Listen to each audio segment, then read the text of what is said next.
Bonjour à tous. Bienvenue dans les histoires d'horreur de Monsieur Mystère.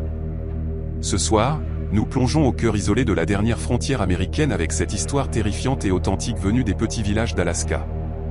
Ces récits, bien réels, vous feront douter de ce qui se passe lorsque la civilisation n'est qu'un avant-poste fragile face à une nature sauvage et impitoyable.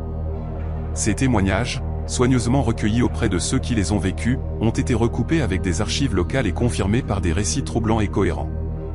Les villages reculés d'Alaska abritent des secrets enfouis sous le pergélisol et cachés dans des forêts sans fin. Des secrets que les étrangers survivent rarement assez longtemps pour partager. Des disparitions inexplicables aux rencontres avec des forces antérieures à toute colonisation moderne, ces récits révèlent la réalité terrifiante d'une vie où la nature règne encore en maître absolu.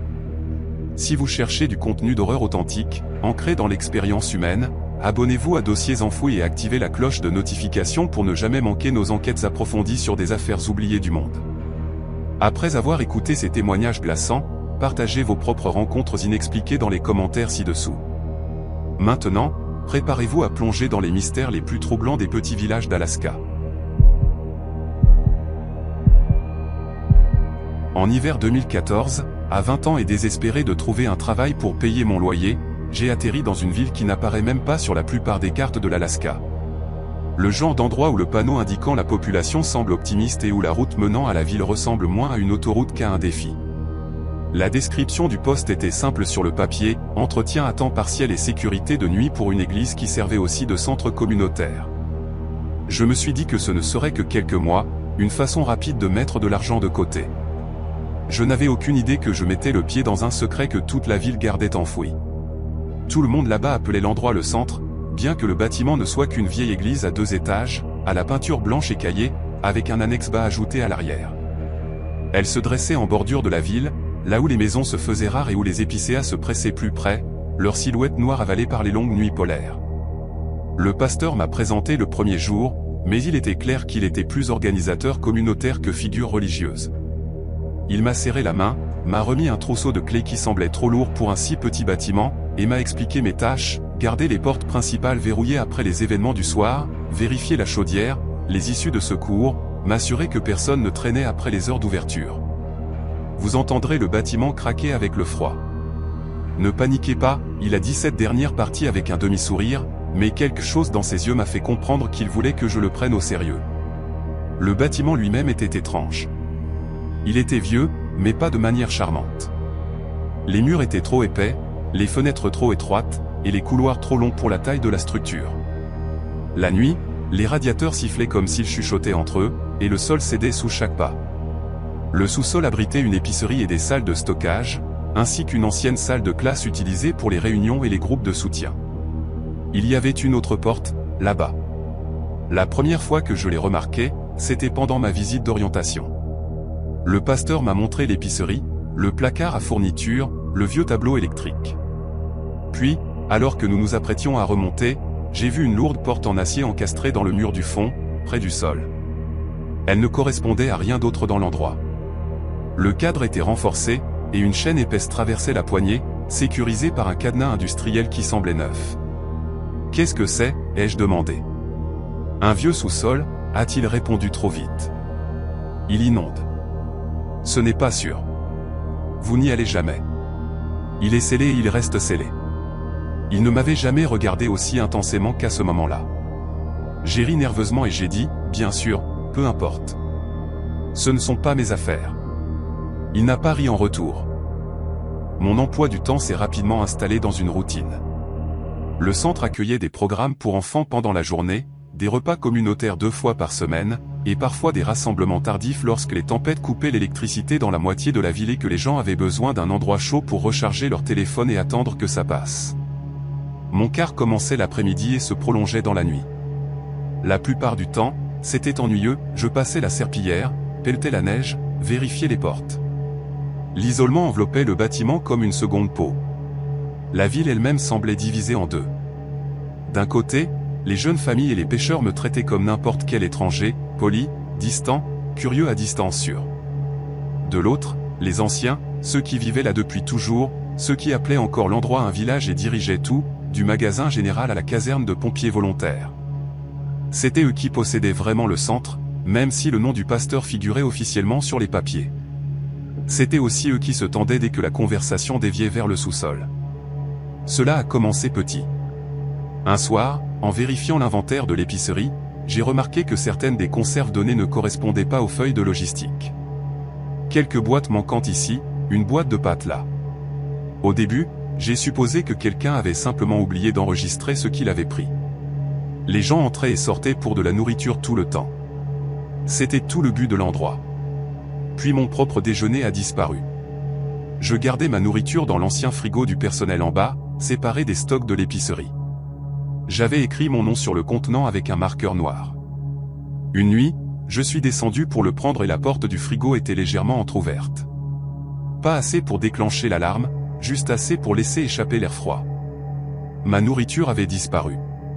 Rien d'autre, juste la mienne. Cela m'a plus énervé que fait peur, du moins au début. J'ai crié vers le pasteur, lui demandant s'il l'avait mangé par erreur. Il a juré que non. Les bénévoles ont haussé les épaules et plaisanté en disant que quelqu'un en ville avait les doigts collants. J'ai laissé tomber, mais cela a continué. Les restes de pizza du groupe de jeunes manquaient le lendemain matin. Mon yaourt marqué avait disparu. Un pot de beurre de cacahuète à moitié utilisé que je gardais sur l'étagère de la porte, le couvercle enlevé, des traces de cuillère à l'intérieur, mal remises en place. J'ai commencé à verrouiller le frigo du personnel avec un cadenas bon marché. 2 jours plus tard, le cadenas était toujours en place, mais la nourriture avait de nouveau disparu. Je me suis dit que les enfants étaient plus malins qu'ils n'en avaient l'air, ou qu'un autre membre du personnel se servait et mentait à ce sujet. L'alternative, que quelqu'un d'autre avait une clé et entrait dans le bâtiment après les heures d'ouverture, était une pensée que je ne voulais pas envisager alors que j'étais seul dans cet endroit qui craquait à 1h du matin. Puis j'ai entendu la toux. C'était un mercredi, le genre de froid qui gelait les cils quand on sortait. Une tempête était passée, laissant l'air douloureusement clair, les étoiles dures et tranchantes. Le programme du soir s'était terminé tôt, et j'étais le seul dans le bâtiment. J'étais assis dans le petit bureau près de la porte d'entrée, faisant défiler mon téléphone, quand un son faible a coupé le bourdonnement de la chaudière. Cela ressemblait à une toux sèche et étouffée venant de quelque part sous mes pieds. J'ai figé, écoutant. Cela a recommencé. Chaque film d'horreur que j'avais jamais vu a défilé dans mon esprit. Mais je me suis forcé à me lever, à prendre ma lampe torche et à descendre. Le sous-sol était frais. Le sol en ciment suintait de la condensation malgré le froid dehors. La porte de l'épicerie était fermée. La porte de la salle de classe était ouverte, sombre au-delà du seuil. J'ai allumé les lumières. « Bonjour » ai-je appelé, détestant la façon dont ma voix résonnait contre le plafond bas.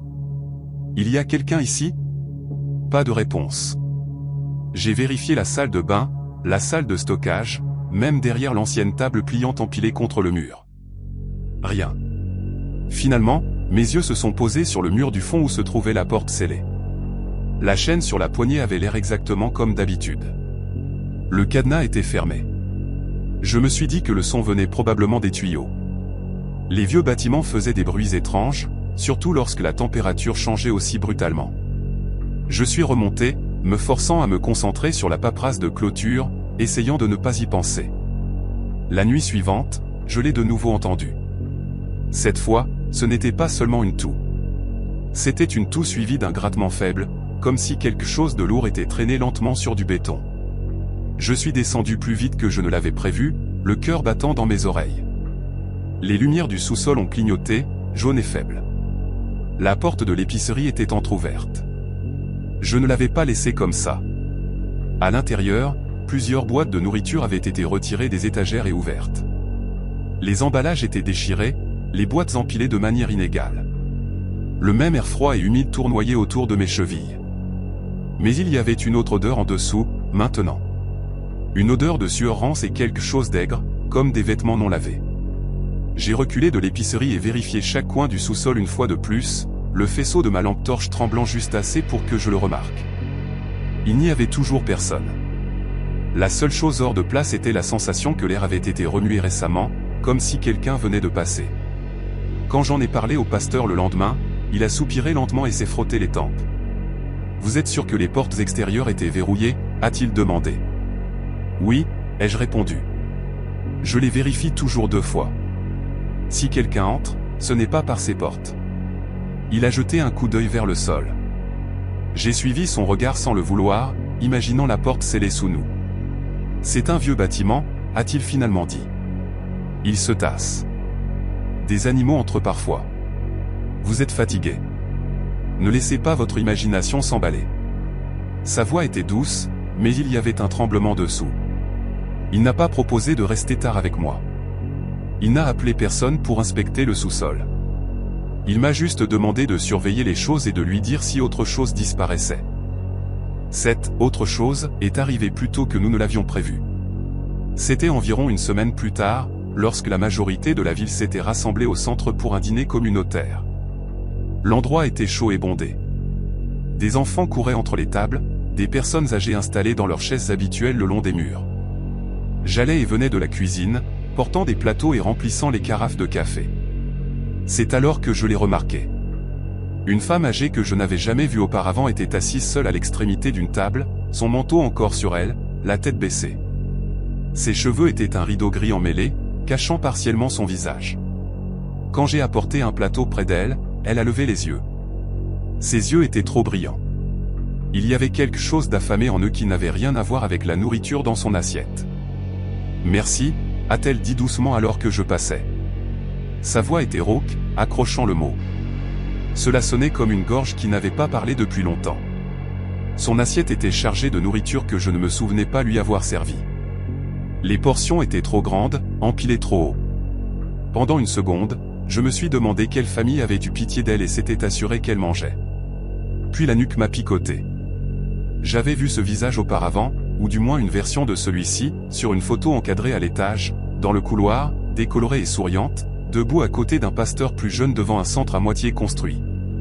L'une des donatrices fondatrices, selon la plaque en dessous, sauf que la femme sur la photo était censée être morte. La date sur le cadre indiquait qu'elle était décédée près de 15 ans plus tôt. J'ai cligné des yeux et quelqu'un m'a bousculé, faisant tomber le plateau de mes mains. Quand je me suis retourné, la femme avait disparu. L'extrémité de la table était vide. Sa chaise était poussée. Son assiette avait disparu. Je n'ai pas dormi cette nuit-là. La ville bougeait autour de moi comme un seul organisme. Et j'ai lentement réalisé que j'étais le seul à ne pas comprendre comment ces organes fonctionnaient. Les gens parlaient en demi-phrases et échangeaient des regards. La conversation s'arrêtait quand j'entrais dans une pièce. Le centre, qui m'avait semblé un terrain neutre à mon arrivée, commençait à ressembler à une scène où j'étais le seul à ne pas avoir reçu le script. Le point de rupture est survenu lors de la première vraie tempête de neige de la saison. Le vent hurlait contre le revêtement et les flocons de neige se précipitaient contre les petites fenêtres en un flou horizontal. Les routes étaient fermées et les quelques personnes qui avaient tenté de quitter la ville étaient revenues. Le centre est devenu un abri cette nuit-là. Des matelas traînaient dans les salles de classe. Des enfants emmitouflés dans des sacs de couchage par terre. À minuit, tout le monde dormait. Tout le monde sauf moi. Je faisais une dernière ronde quand je suis passé devant la porte du sous-sol et que je l'ai entendu. Des voix, pas fortes, pas en train de se disputer, un murmure bas, comme si quelqu'un récitait quelque chose juste contre le plafond en béton. Je suis resté là, déchiré entre mon travail et la partie de moi qui voulait faire semblant de n'avoir jamais rien entendu. Puis j'ai saisi ma lampe torche, j'ai marmonné que j'étais stupide, et je suis descendu. Les voix se sont arrêtées dès que mon pied a touché la dernière marche. L'air semblait plus épais, comme l'humidité avant un orage.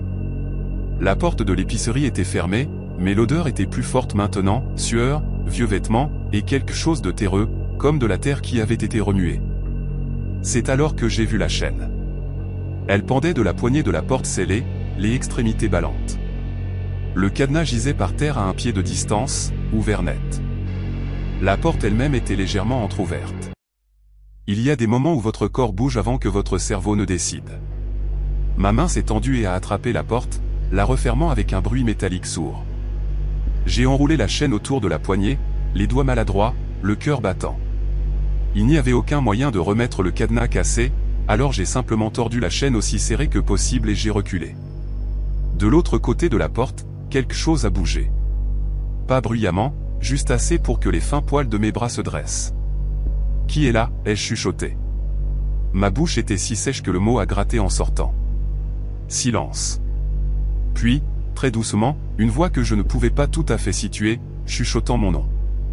J'ai trébuché en arrière, manquant de tomber sur mes propres pieds, et j'ai couru en haut des escaliers. La prochaine chose dont je me souviens clairement, c'est d'être debout dehors dans le vent hurlant, mon téléphone pressé contre mon oreille, suppliant la standardiste de la ville la plus proche d'envoyer quelqu'un. N'importe qui. Quand le camion de police a réussi à se frayer un chemin à travers la tempête le lendemain matin, la chaîne était remise en place. Un nouveau cadenas pendait, brillant et intact. Le pasteur se tenait à côté, les bras croisés, son visage figé en une ligne têtue. « Il n'y a personne là-dedans » a-t-il dit aux officiers. « Ce n'est pas sûr. C'est inondé. Vous endommagerez les fondations si vous commencez à casser des portes sans raison. » Les officiers l'ont regardé, puis moi, puis lui à nouveau. L'un d'eux était de la ville. Je l'ai reconnu du dîner. Il a haussé les épaules, clairement tiraillé entre le protocole et l'accord tacite que la ville avait avec elle-même. « Écoutez, » m'a-t-il dit, sa voix ferme mais compatissante, « nous avons vérifié le bâtiment. Aucun signe d'effraction. Aucune empreinte de pas dehors. La neige montrerait si quelqu'un était venu et reparti. Peut-être que vous étiez fatigué. Peut-être que vous avez entendu la tempête. C'est un vieux bâtiment.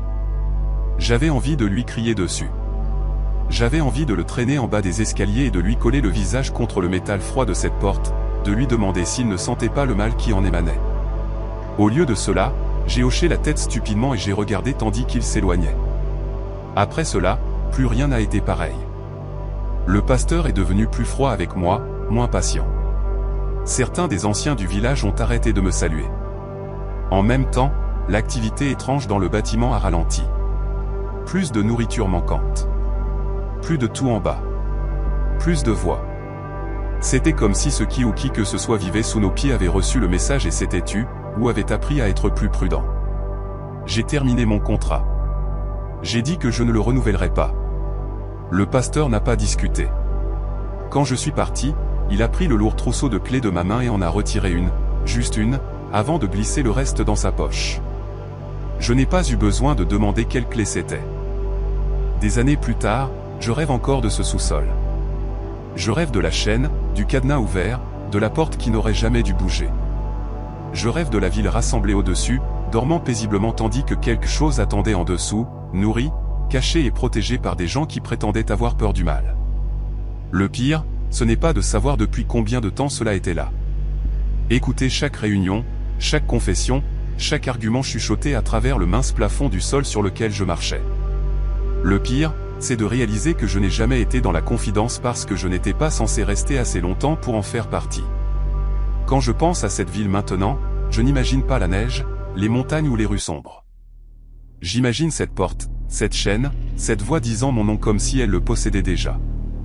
Et je sais, au fond de moi, que ce qui est enterré dans ce sous-sol de Pergélisol n'est pas la seule chose que la ville est déterminée à garder hors de vue. La première fois que j'ai entendu les voix sur la VHF, la baie était complètement calme et le seul réverbère de la ville venait de s'éteindre. J'étais debout sur le pont d'un petit bateau de pêche amarré au quai, sirotant un thermos de café devenu froid des heures plus tôt, regardant l'eau prendre la couleur de l'acier sous le soleil de minuit qui ne se couchait jamais tout à fait en été. La radio a crépité, et une voix que je ne reconnaissais pas a commencé à parler d'un ton calme et mesuré, décrivant des conditions météorologiques qui ne correspondaient à rien dans le bulletin que j'avais vérifié une heure plus tôt. Sur le moment, j'ai supposé que c'était juste un autre bateau que je n'avais pas encore rencontré. La flotte était petite par ici, mais les gens venaient et partaient avec les saisons, et j'étais encore assez nouveau pour ne pas avoir mémorisé chaque indicatif d'appel dans la voix du capitaine. Je travaillais comme matelot et assistant aux communications sur un navire de recherche opérant à partir d'un établissement si petit qu'il n'avait même pas de nom sur la plupart des cartes. Les locaux l'appelaient simplement la baie, bien qu'il y ait une centaine de bailles le long de cette côte. Il se trouvait à environ 30 miles au sud de l'endroit où se trouvait autrefois Port Chatham, avant que tout le monde ne parte dans les années 1950 et ne revienne jamais. Les gens ne parlaient pas beaucoup de Port Chatham, mais quand ils le faisaient, c'était toujours au passé, comme s'ils parlaient d'une tombe. La ville où je travaillais comptait peut-être 40 résidents permanents. La plupart étaient apparentés d'une manière ou d'une autre que je n'ai jamais tout à fait comprise. Il n'y avait pas de service cellulaire, pas d'internet qui fonctionnait de manière fiable. Et l'électricité provenait d'un mélange de générateurs diesel et de panneaux solaires que les gens pouvaient se permettre de fixer sur leur toit. La seule communication qui comptait ici était la radio VHF marine. C'était ainsi que les bateaux se coordonnaient, que les avertissements météorologiques arrivaient, que les gens bavardaient, se disputaient et gardaient une trace de qui était encore en vie. Si votre radio restait silencieuse trop longtemps, quelqu'un viendrait vous chercher. J'ai fini par aimer le rythme de tout cela. Le bourdonnement statique sous chaque transmission. La façon dont les voix crépitaient, entraient et sortaient selon la distance et la pression atmosphérique, le jargon informel que tout le monde utilisait. Le canal 16 était la fréquence d'appel, mais la plupart des vraies conversations avaient lieu sur les canaux de travail. Les pêcheurs échangeaient des notes sur l'endroit où les saumons remontaient. Le maître de port annonçait les horaires des marées. L'enfant de quelqu'un demandait si quelqu'un avait vu son chien.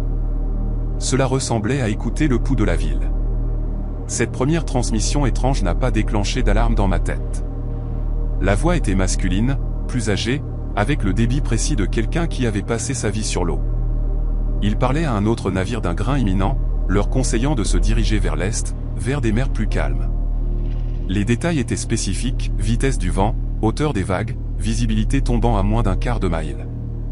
Par habitude, j'ai vérifié mon application météo, mais la prévision montrait toujours un ciel dégagé pour les 72 prochaines heures. J'ai haussé les épaules.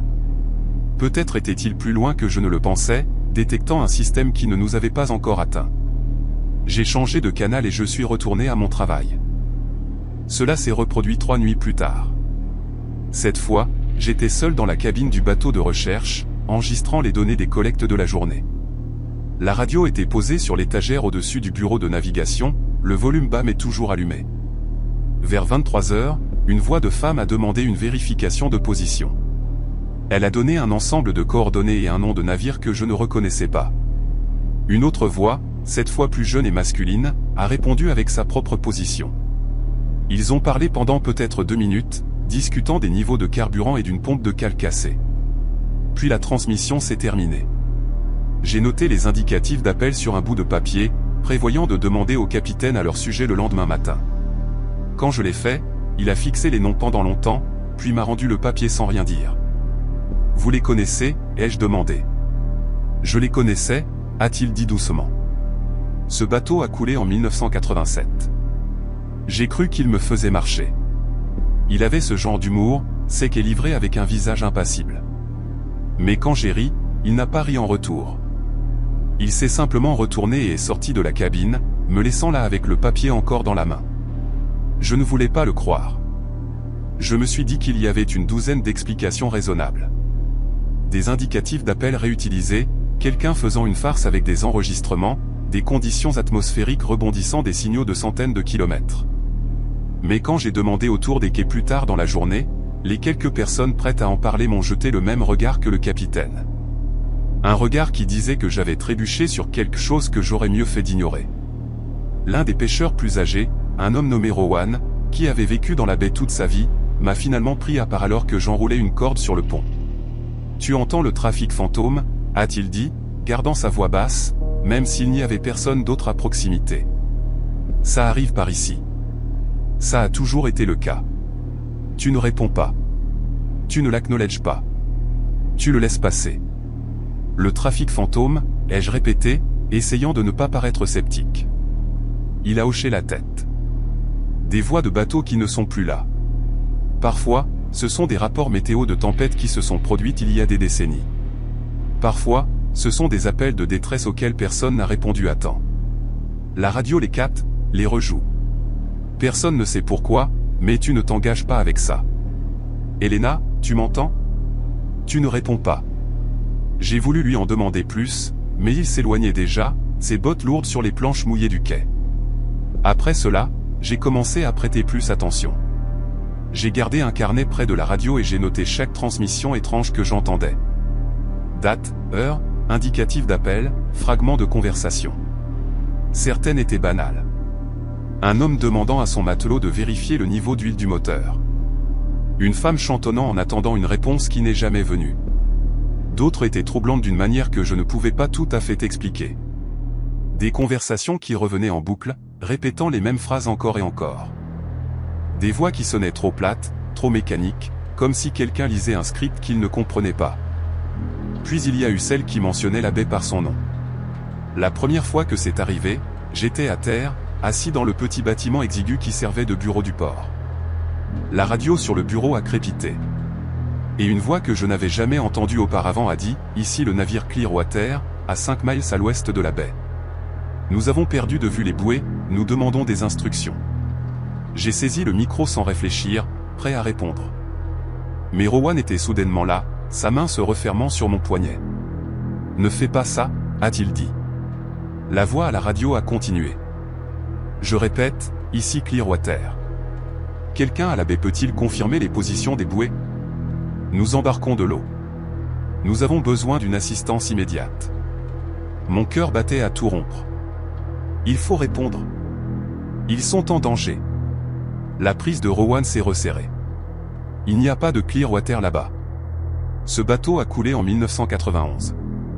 Si tu réponds à cet appel, tu diras à ce qui est de l'autre côté que tu peux l'entendre. Et une fois qu'il saura que tu peux l'entendre, il ne s'arrêtera pas. La transmission s'est coupée en plein milieu de la phrase, remplacée par des parasites. Je suis resté là, tremblant, fixant la radio comme si elle venait d'essayer de me mordre. Qu'est-ce que tu veux dire? Il ne s'arrêtera pas, ai-je chuchoté. Rowan a lâché mon poignet et s'est frotté le visage avec les deux mains. Il y a quelques années, une femme, une enseignante venue d'Anchorage, a commencé à entendre les voix, elle aussi. Elle pensait aider, a commencé à répondre, à donner des directions, à essayer de coordonner des sauvetages pour des bateaux qui n'étaient pas vraiment là. Après environ une semaine, les voix ont commencé à l'appeler par son nom. Elles ont commencé à décrire des choses qu'elle n'aurait pas dû pouvoir voir. Ce qu'elle portait, où elle se tenait, ce qu'elle avait mangé au petit déjeuner. J'ai senti mon estomac se retourner. Qu'est-il arrivé à cette femme? Elle est partie, a-t-il dit platement. Elle a fait ses valises en pleine nuit, a pris le premier avion de ravitaillement. La dernière fois que j'en ai entendu parler, elle ne voulait plus approcher d'une radio, elle ne gardait même pas de téléphone chez elle. J'ai voulu lui dire que c'était insensé, qu'il devait y avoir une explication rationnelle. Mais le regard sur son visage m'a arrêté. Il croyait chaque mot qu'il disait. Les transmissions ont continué. Au début, elles étaient sporadiques, 1 ou 2 fois par semaine. Puis elles ont commencé à se produire chaque nuit, toujours à peu près à la même heure, toujours sur les canaux de travail où le trafic normal des bateaux aurait dû être. J'ai arrêté de les noter après un moment parce que le carnet se remplissait trop vite et que relire mes notes me faisait frissonner. Puis elles ont commencé à devenir personnelles. C'était un mardi soir, assez tard pour que la plupart de la flotte soit déjà rentrée et amarrée pour la soirée. J'étais seul sur le bateau de recherche, terminant une liste de contrôle de maintenance avant de me diriger vers le dortoir à terre. La radio a sifflé et une voix que j'avais déjà entendue, l'une de celles que j'avais commencé à reconnaître, est passée. Elena, a-t-elle dit, juste mon nom. Rien d'autre. J'ai figé, la clé à molette encore dans la main, mon pouls battant dans mes oreilles. La voix a continué, Elena, peux-tu confirmer ta position? Nous t'avons enregistré à la baie, mais le signal est faible. Es-tu toujours à bord du navire de recherche? J'ai posé la clé à molette lentement, essayant d'empêcher mes mains de trembler. Je n'ai pas touché le micro. Je n'ai pas répondu. Elena, nous avons besoin que tu reconnaisses cette transmission. Les protocoles de sécurité exigent une confirmation. Veuillez répondre. La voix était calme, professionnelle, exactement le ton que l'on attendrait d'un opérateur de la garde côtière ou d'un maître de port. Mais il y avait quelque chose qui n'allait pas dans le rythme. Les pauses entre les mots étaient trop précises, trop régulières, comme si quelqu'un lisait un script qu'il avait mémorisé. J'ai éteint la radio. La voix a continué. Elena, nous détectons une activité de vagues élevées dans ta zone. Tu dois te déplacer vers un endroit sécurisé. Reçois-tu? Mes mains tremblaient si fort que j'ai failli laisser tomber la radio en arrachant le câble d'alimentation de l'arrière. La voix s'est coupée en plein milieu d'un mot, ne laissant que le son de ma propre respiration haletante dans la cabine. Je n'ai pas dormi cette nuit-là. Je suis resté sur le pont avec une lampe torche et une tasse de café que je n'ai jamais bu, regardant l'eau et essayant de me convaincre que j'avais imaginé le tout. Mais quand je suis retourné dans la cabine le lendemain matin, la radio était toujours débranchée. Le câble d'alimentation gisait par terre là où je l'avais laissé. J'ai dit à Rowan ce qui s'était passé. Il a écouté sans m'interrompre, la mâchoire serrée. « Tu dois partir » a-t-il dit quand j'ai terminé. « Il me reste 2 semaines de contrat. » Elena, a-t-il dit mon nom de la manière dont on parlerait à un enfant sur le point de toucher un poil brûlant. Tu dois partir aujourd'hui. Maintenant. Qu'importe ce qui est là-bas, c'est verrouillé sur toi. Il connaît ton nom. Il sait où tu es. Plus tu restes, plus ce sera pire. Qu'est-ce que tu veux dire par pire? Il a regardé au-delà de moi, vers l'eau. Il y a un gamin, il y a peut-être 10 ans, qui a commencé à entendre sa propre voix à la radio lui donner des directions, lui dire de prendre le bateau de son père au milieu de la belle nuit. Il l'a fait 2 fois avant que ses parents ne comprennent ce qui se passait et ne l'envoient vivre chez des parents à Juneau. Il ne veut toujours pas approcher de l'océan. J'ai senti un froid me parcourir malgré la veste épaisse que je portais. Tu dis que quelque chose essaie d'attirer les gens sur l'eau. Je dis que les voix ne se contentent pas de rejouer le passé. Elles apprennent, elles s'adaptent, et une fois qu'elles ont ton attention, elles feront tout ce qu'il faut pour que tu répondes. J'ai essayé de rationaliser.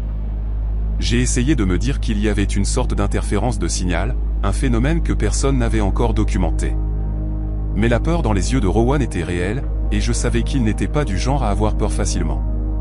J'ai fait des arrangements pour partir avec le prochain vol de ravitaillement, qui n'était pas avant 3 jours. Pendant ce temps, j'ai évité la radio. Je suis resté loin des bateaux autant que possible, dormant dans le dortoir à terre et gardant mes distances avec tout ce qui avait un émetteur. Mais la deuxième nuit, je me suis réveillé au son de ma propre voix. Elle provenait de la radio VHF portable qu'un autre matelot gardait sur l'étagère au-dessus de son lit. Je ne savais même pas qu'elle était là, encore moins qu'elle était allumée.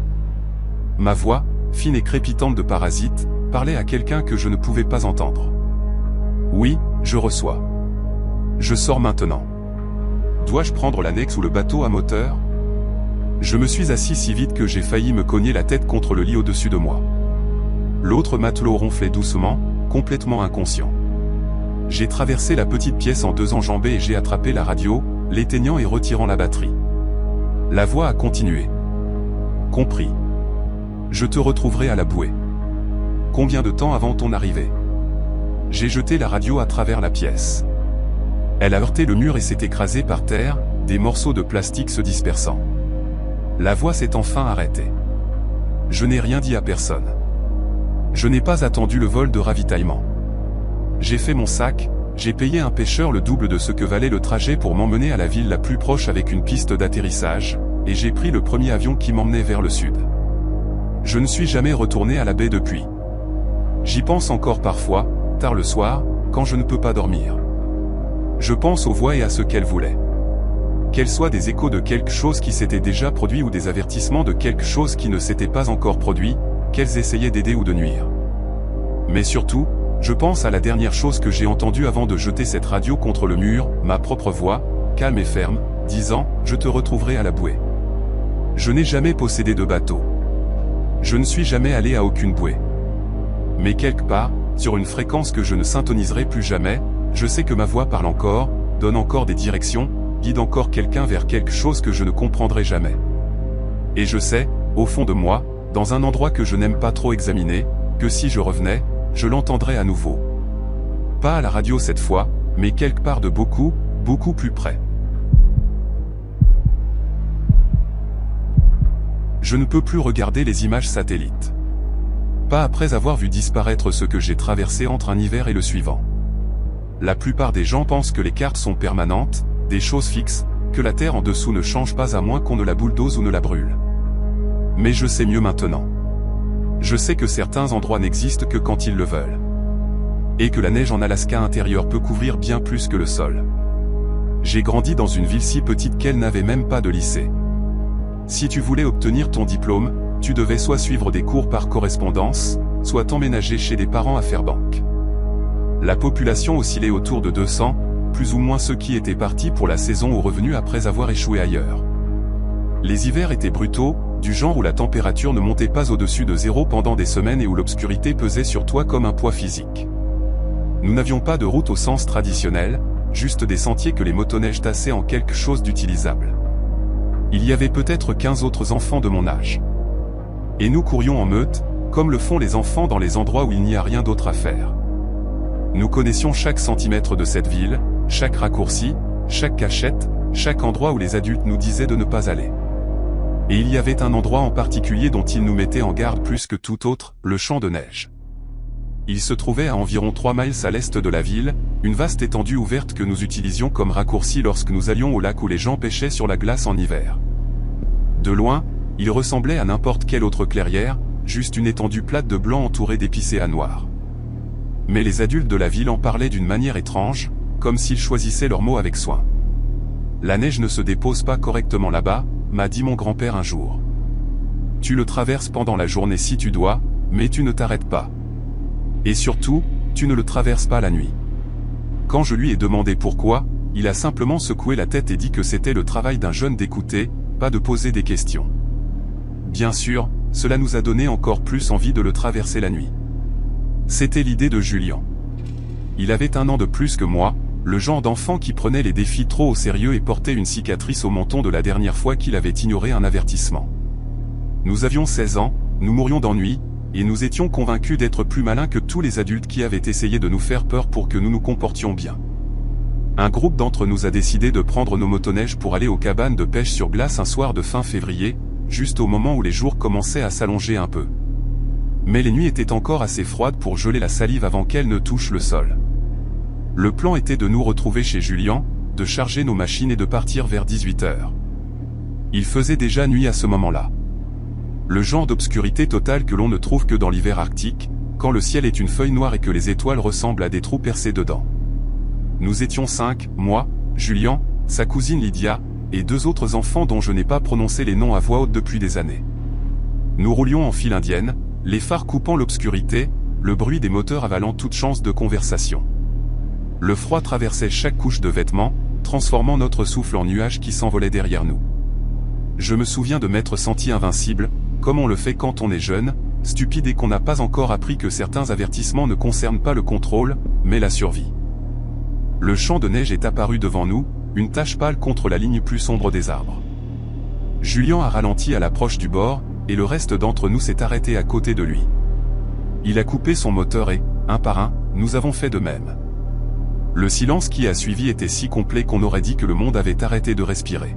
« Tu veux toujours le faire ?» a demandé Lydia, sa voix semblait petite dans l'immensité autour de nous. Julien a souri, son visage à moitié caché par sa cagoule. Ce n'est que de la neige. Allons-y, il a démarré sa machine et s'est élancé à travers le champ sans attendre de réponse.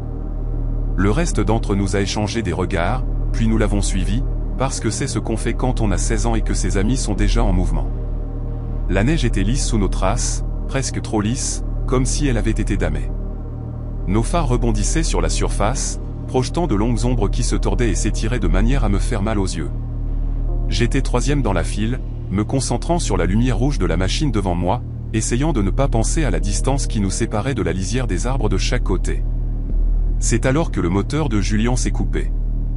Sa machine a glissé jusqu'à s'arrêter au milieu du champ, et il s'est retourné pour nous regarder, la confusion visible même à distance. Lydia s'est arrêtée à côté de lui, et je me suis arrêté à quelques mètres. Les 2 dernières machines ronronnaient derrière moi, leur moteur un grondement sourd que je pouvais sentir dans ma poitrine. « Qu'est-ce qui s'est passé ?» ai-je crié par-dessus le bruit. Julien était déjà descendu de sa machine, vérifiant le moteur. « Je ne sais pas. Il s'est juste éteint. » Un par un, les autres moteurs ont commencé à tousser. Le mien a octé, tressailli et s'est tu. Les autres ont suivi en quelques secondes. Le calme qui s'est installé sur nous était suffocant. « Ce n'est pas normal », a dit Lydia. Et il y avait dans sa voix une tension que je n'avais jamais entendue auparavant. « Il faut qu'on sorte d'ici. » Julien a essayé de redémarrer sa machine. Le moteur a tourné 1 fois, 2 fois, puis plus rien. Il a réessayé. Toujours rien. C'est alors que j'ai remarqué le GPS sur mon guidon. L'écran tournait, la petite flèche qui marquait ma position virevoltant en cercle comme si elle ne pouvait pas déterminer où j'étais. J'ai sorti ma boussole de ma poche, une vieille boussole en laiton que mon grand-père m'avait donnée, du genre qui n'avait pas besoin de pile. L'aiguille faisait la même chose, balayant d'avant en arrière, refusant de se stabiliser. « Les gars », ai-je dit en la tenant en l'air. « Regardez. » Nous avons tous vérifié nos appareils. Même chose. Chaque pièce d'équipement de navigation que nous avions était déréglée. Et puis je l'ai senti. La neige sous mes bottes était bizarre. Elle cédait trop, comme s'il n'y avait rien de solide en dessous. J'ai fait un pas et mon pied a coulé quelques centimètres plus profondément qu'il n'aurait dû. « Est-ce que la neige vous semble bizarre ?» ai-je demandé. Julien s'est accroupi et a pressé sa main contre la surface. Son gant a traversé la couche supérieure facilement et il l'a retirée rapidement. « Elle est chaude ?» a-t-il dit. « Pourquoi est-elle chaude ?» C'est alors que nous avons entendu le son. Il venait de dessous nous, un grondement résonnant, comme si quelque chose d'énorme déplaçait son poids. La neige a frémi, une vague visible qui s'est propagée depuis un endroit au centre du champ. Nous l'avons tous senti, le sol ou ce qu'il y avait sous la neige bougeant. « Il faut y aller » a dit Lydia, sa voix montant. « Il faut y aller tout de suite. » Nous avons essayé de redémarrer les machines. Celle de Julien s'est remise en marche en premier, crachotant de la fumée noire, mais fonctionnant. Celle de Lydia a démarré ensuite. La mienne s'est remise en route au 4e essai. Les deux dernières n'ont pas voulu démarrer du tout. « Laissez-les » a crié Julien. « Montez à deux. » « Allons-y » Les deux enfants dont les machines ne voulaient pas démarrer sont montés derrière Lydia et moi. Et nous sommes partis vers la lisière des arbres, les moteurs hurlant. Je n'ai pas regardé en arrière. Je ne voulais pas voir ce qui arrivait aux machines que nous avions laissées derrière nous. Nous avons atteint le bord du champ et ne nous sommes pas arrêtés avant d'être à un quart de mille dans les arbres. Quand nous avons enfin ralenti, je me suis retourné. Le champ de neige était toujours là, plat, blanc et vide.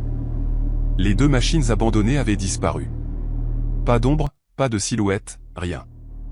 Juste de la neige lisse et intacte. Julien voulait retourner en arrière. Lydia et moi l'avons physiquement arrêté, lui attrapant les bras et l'éloignant quand il a essayé de faire demi-tour avec sa machine.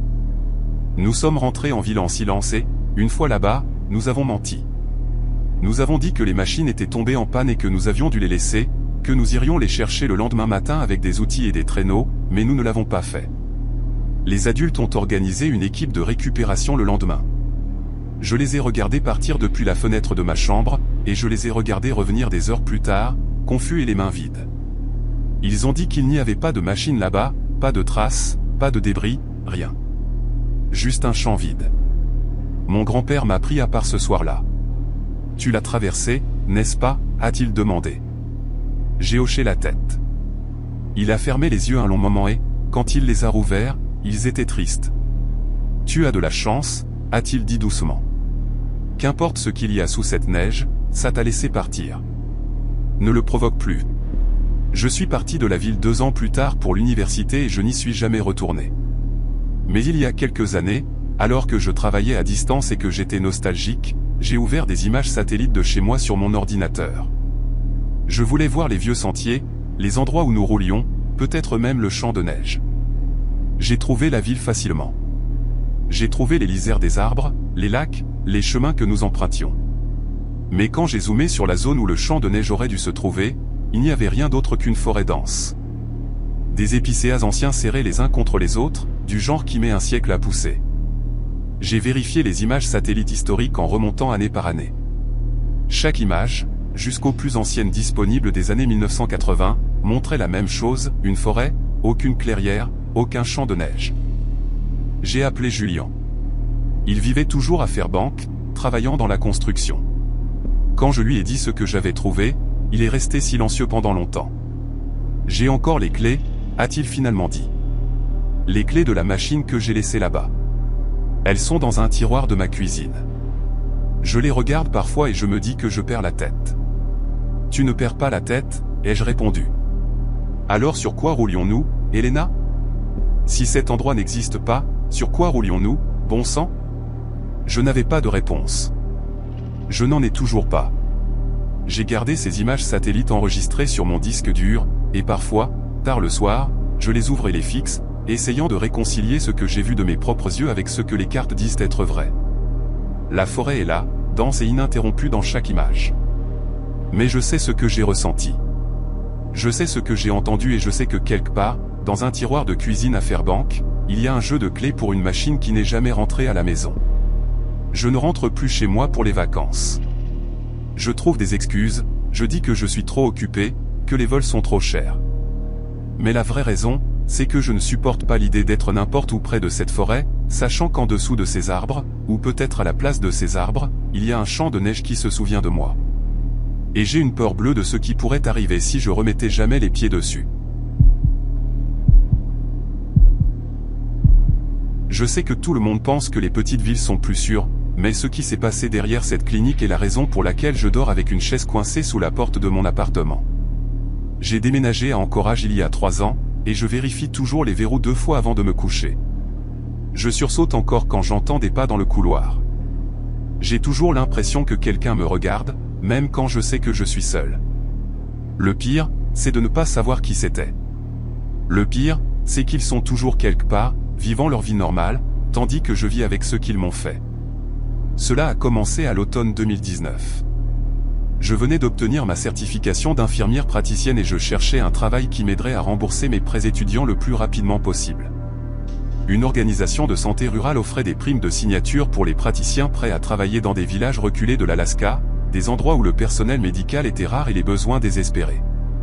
Le salaire était bon, le contrat n'était que de 18 mois, et je me suis dit que ce serait une aventure. On m'a affecté à un village d'environ 300 habitants, accessible uniquement par bateau ou par avion de brousse, selon la saison. La clinique était un petit bâtiment préfabriqué avec un appartement attitré pour le personnel médical de passage. Elle avait été récemment rénovée, de nouvelles fenêtres installées, de la peinture fraîche sur les murs. Mais il y avait quelque chose dans la disposition qui semblait bizarre dès le premier jour. Trop de fenêtres donnant dans les mauvaises directions. Trop d'angles où quelqu'un à l'extérieur pouvait voir à l'intérieur, mais où on ne pouvait pas voir à l'extérieur. L'appartement était relié à la clinique par un étroit couloir avec 2 portes, une à chaque extrémité. La porte de la clinique se verrouillait de l'intérieur, mais la porte extérieure de l'appartement avait un verrou mort collant qui ne semblait jamais bien prendre. J'en ai parlé au coordinateur de la maintenance pendant ma première semaine, et il a promis de le réparer. Il ne l'a jamais fait.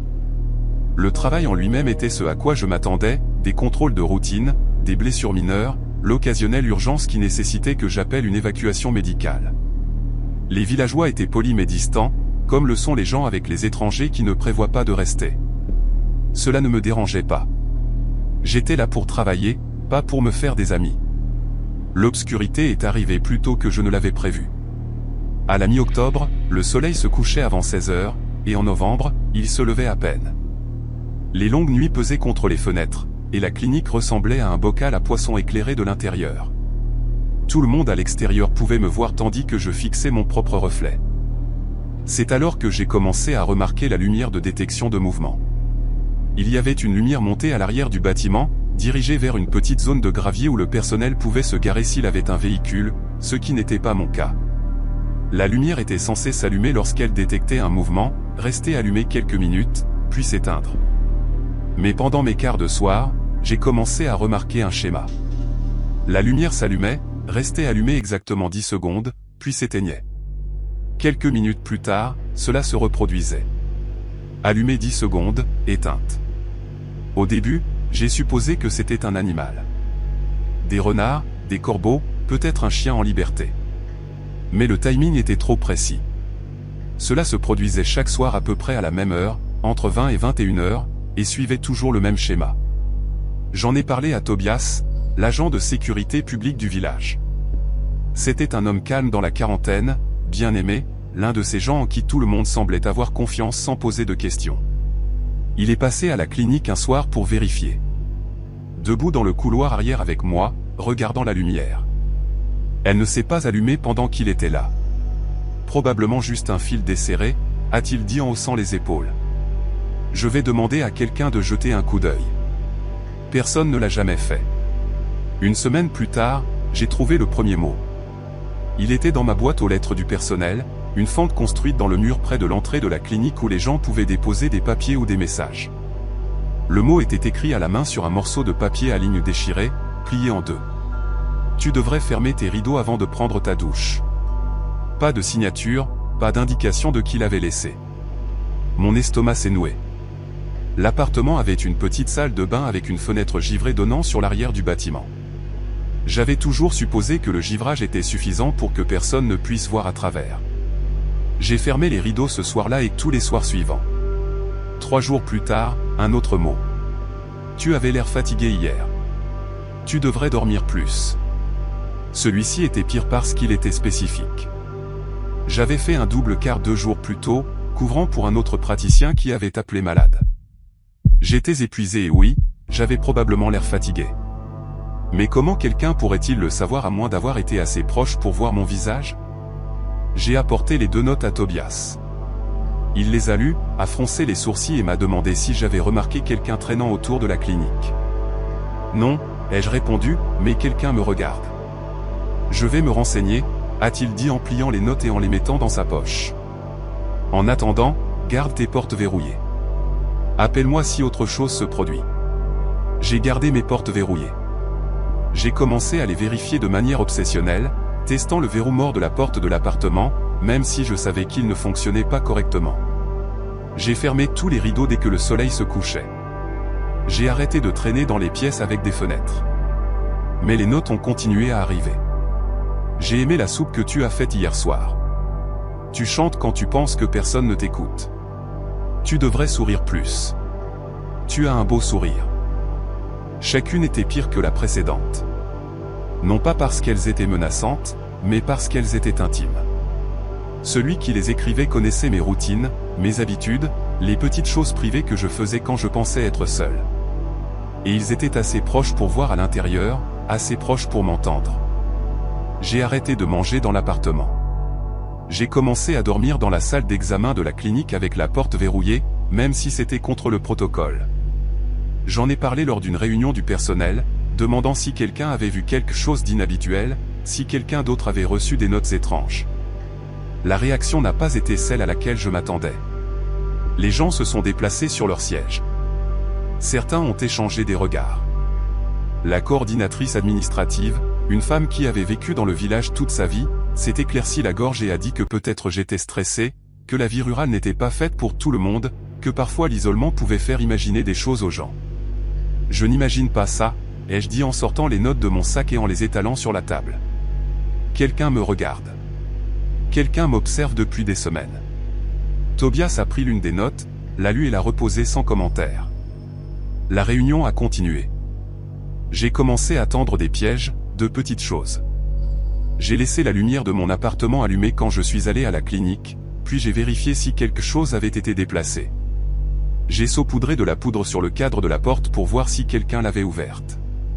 J'ai configuré mon téléphone pour enregistrer une vidéo dans l'appartement pendant que je travaillais. La poudre était dérangée. Des objets dans mon placard avaient été déplacés. Mais la vidéo s'arrêtait toujours après 1 heure. La batterie se déchargeait même si elle était complètement chargée. Quelqu'un avait accès. Quelqu'un avait une clé. Le point de rupture est survenu une nuit début décembre. J'étais en train de terminer des papiers dans la clinique quand j'ai entendu un bruit dans le couloir arrière. Un grattement doux, comme si quelqu'un traînait sa main le long du mur. J'ai figé, écoutant. Le bruit s'est arrêté. Je me suis levé lentement, j'ai attrapé une paire de ciseaux à bandage sur le bureau et je me suis dirigé vers le couloir. La porte de la clinique était fermée. La porte de l'appartement au-delà était fermée. Tout avait l'air normal, sauf que la fenêtre givrée de la salle de bain brillait. Quelqu'un avait allumé la lumière à l'intérieur. Je n'étais pas allé dans l'appartement depuis des heures. J'ai couru. Je n'ai pas pris mon manteau, je n'ai pas verrouillé la porte derrière moi, j'ai juste couru hors de la clinique et descendu la route de gravier vers la maison la plus proche. J'ai frappé à la porte jusqu'à ce que quelqu'un réponde. Un homme d'âge moyen que je reconnaissais de la coopérative d'épicerie. Quelqu'un est dans mon appartement, ai-je dit, essoufflée et tremblante. S'il te plaît, tu dois appeler Tobias.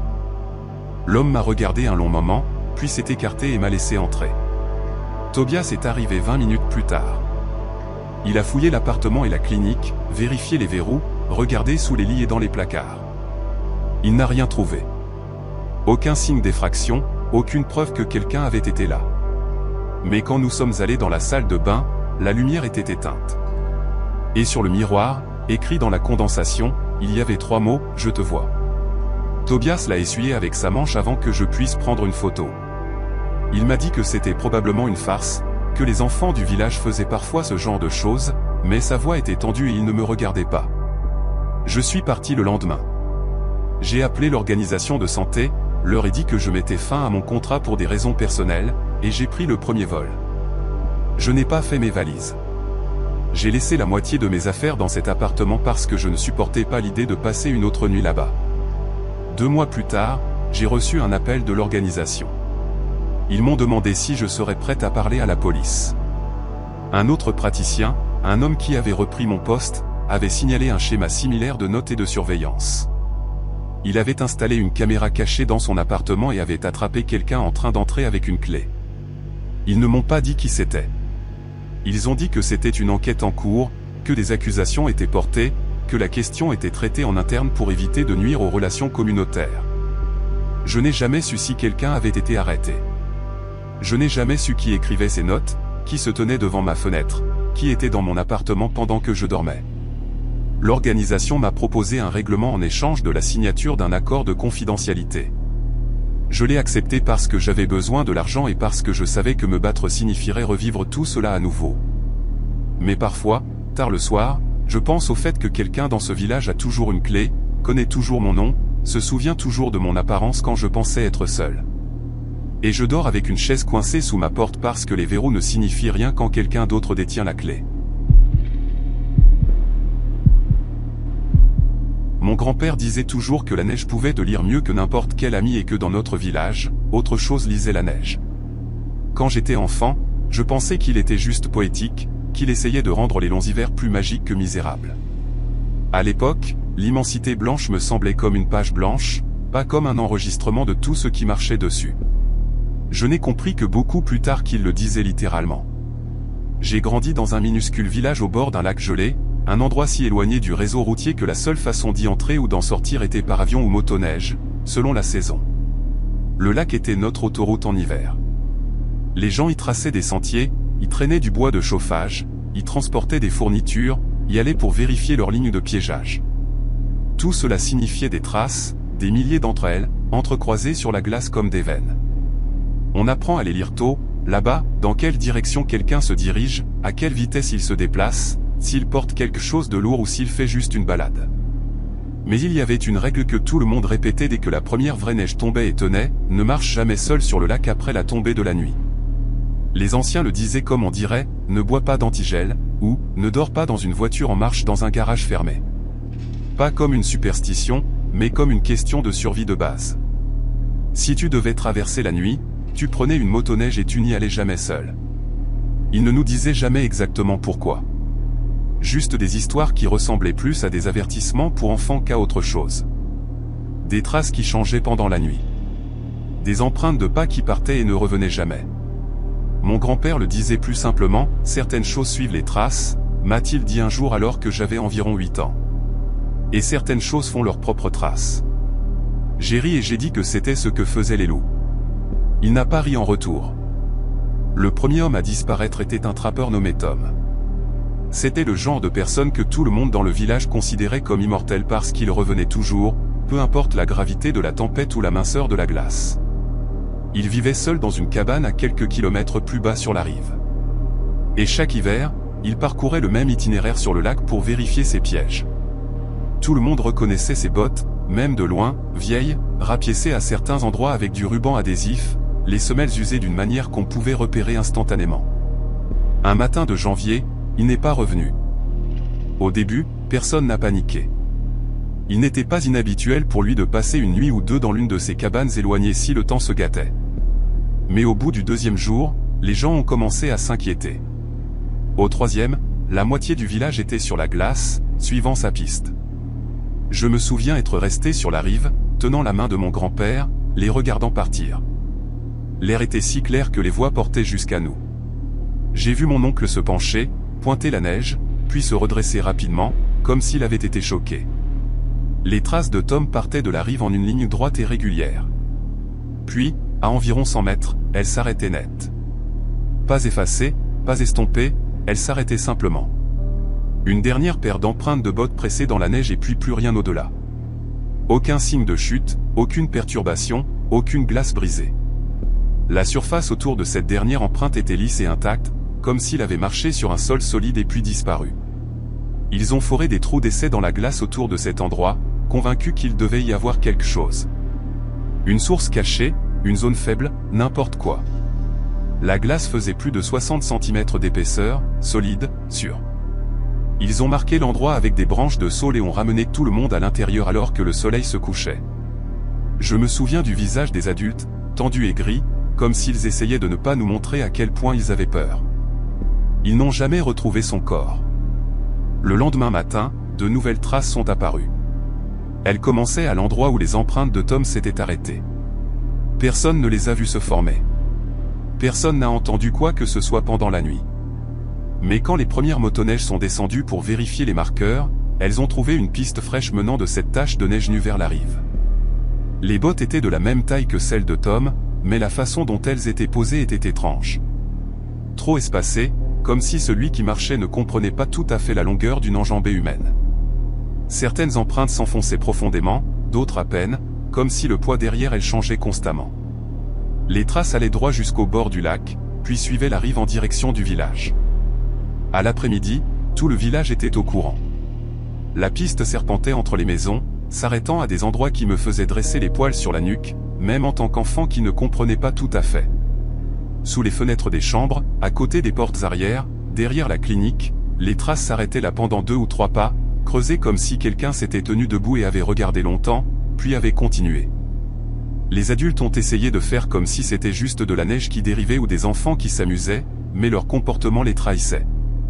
Les anciens sont sortis avec des branches d'épicéa, brossant les traces, brisant le motif, marmonnant dans des langues que ma génération n'avait pas pris la peine d'apprendre. Cette nuit-là, chaque rideau du village était tiré avant que le ciel ne soit complètement sombre. Le lendemain matin, il y avait d'autres traces. Ce n'étaient pas des empreintes de bottes.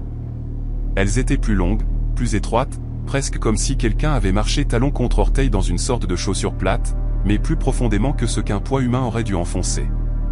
Elles traversaient le village en boucle et en spirale, se croisant, créant des motifs qui me faisaient mal aux yeux si je les fixais trop longtemps. Là où elles passaient, elles brouillaient les traces en dessous, de sorte qu'on ne pouvait pas dire ce qui s'y trouvait avant. Elles ne commençaient pas au lac. Elles ne se terminaient nulle part. Elles apparaissaient simplement, comme si quelqu'un avait abaissé un énorme tampon du ciel et l'avait pressé dans la neige à des endroits aléatoires. Quand le soleil s'est couché ce soir-là, mon grand-père a verrouillé la porte, ce qu'il faisait d'habitude seulement par formalité. « Reste à l'intérieur », m'a-t-il dit. « Si tu entends quelque chose, ne regarde pas par la fenêtre. »« C'est un animal ?» ai-je demandé. Une partie de moi voulait que ce soit un animal que je pourrais comprendre. Les animaux avaient des règles. Il m'a regardé longtemps et, pour la première fois de ma vie, j'ai pensé qu'il allait peut-être mentir. « C'est quelque chose qui lit les traces », a-t-il dit à la place. « Et maintenant, ça connaît les nôtres. » Cette nuit-là, je suis resté éveillé, écoutant la maison craquer et grincer. À un moment après minuit, j'ai entendu un craquement dehors. Le son doux et inconfondable de pas se déplaçant lentement sur la neige. Pas le staccato d'un chien qui court. Pas le traînement lourd d'une motoneige poussée. Lent, des pas délibérés. Ils se sont arrêtés sous ma fenêtre. Je n'ai pas bougé. Je n'ai pas respiré. J'ai attendu un coup qui n'est jamais venu, une voix qui n'a jamais parlé. L'air dans ma chambre semblait épais, comme si j'étais sous l'eau. Je savais avec une certitude absolue et profonde que si j'écartais le rideau et regardais dehors, quelque chose me regarderait en retour. Finalement, les pas se sont éloignés. Ce même craquement prudent et mesuré s'est estompé dans le lointain. Le matin, il y avait des empreintes sous ma fenêtre. Pas des bottes. Ces longues marques étroites pressaient profondément. La neige autour d'elle était légèrement fondue, comme si quelque chose de chaud s'était tenu là pendant longtemps. Elles ne menaient pas à la maison ni ne s'éloignaient. Elles apparaissaient simplement sous ma fenêtre et se terminaient quelques pieds plus loin. Comme si ce qui était là n'avait pas besoin de venir ou de partir comme nous. Après cela, plus personne ne traversait le lac seul, même en plein jour. Les motoneiges y allaient par 2, toujours avec des radios, toujours avec un œil sur la rive. Les enfants étaient interdits de descendre sur la glace sans un adulte. Ce n'était plus un avertissement, c'était une loi que tout le monde obéissait sans poser de questions. Les traces ont continué pendant un certain temps. Certains matins, il y en avait de nouvelles encerclant les maisons les plus éloignées du village, faisant des boucles entre les abris et les séchoirs à poissons, traçant des chemins que personne n'avouait avoir empruntés. Les jours après les blizzards, quand on s'attendait à une page blanche, Parfois une seule ligne d'empreinte était là dès que le vent tombait, trop nette pour avoir survécu à des heures de dérive. Puis, un hiver, elles se sont simplement arrêtées. Personne n'a célébré. Personne n'a dit, peut-être que c'est fini maintenant. Nous avons simplement continué à obéir à l'ancienne règle. Ne marche pas seul sur le lac la nuit. Ne lui donne pas un chemin facile à suivre. Je suis parti à 19 ans, dès que j'ai pu m'organiser. J'ai dit aux gens que c'était pour les études, pour le travail, pour des opportunités qu'on ne trouvait pas dans un endroit où il y avait plus de chiens que de gens. Tout cela était vrai. Mais je suis aussi parti parce que chaque fois que je mettais le pied sur la neige, je me sentais observé. Comme si chaque empreinte que je faisais était une ligne dans une histoire que quelque chose d'autre lisait. En ville, la neige ne dure pas. Elle se transforme en boue grise sur les bords des parkings, disparaît dans les égouts pluviaux. Les gens ne font pas attention aux traces ici. Mais moi, si. Je remarque quand mes propres empreintes semblent étranges, quand elles paraissent plus profondes qu'elles ne devraient l'être ou légèrement désalignées. Je remarque quand la neige devant mon immeuble porte une forme qui ne correspond à aucune chaussure que j'ai jamais vue. Je retourne parfois rendre visite à mon grand-père. Le village n'a pas grandi. S'il a changé, c'est qu'il est plus petit. Les gens me demandent des nouvelles de la ville, de la circulation, des épiceries et des emplois qui ne concernent ni le poisson ni le fret. Je dors sur son canapé, près du poêle à bois, écoutant les craquements familiers. Le lac a la même apparence depuis sa fenêtre, une large feuille blanche s'étendant jusqu'à l'horizon. L'hiver dernier, je suis descendu sur la rive seul pour la première fois depuis des années. Je ne suis pas monté sur la glace. Je me suis simplement tenu sur la neige tassée au bord, regardant au loin. Le vent avait lissé la plupart des anciennes traces de motoneige, ne laissant que de faibles lignes. Pendant une seconde, j'ai presque pu faire semblant que j'avais tout imaginé. Que la mémoire avait exagéré, comme elle le fait avec les peurs d'enfance. Puis une bourrasque de vent a balayé une fine couche de neige sur le lac.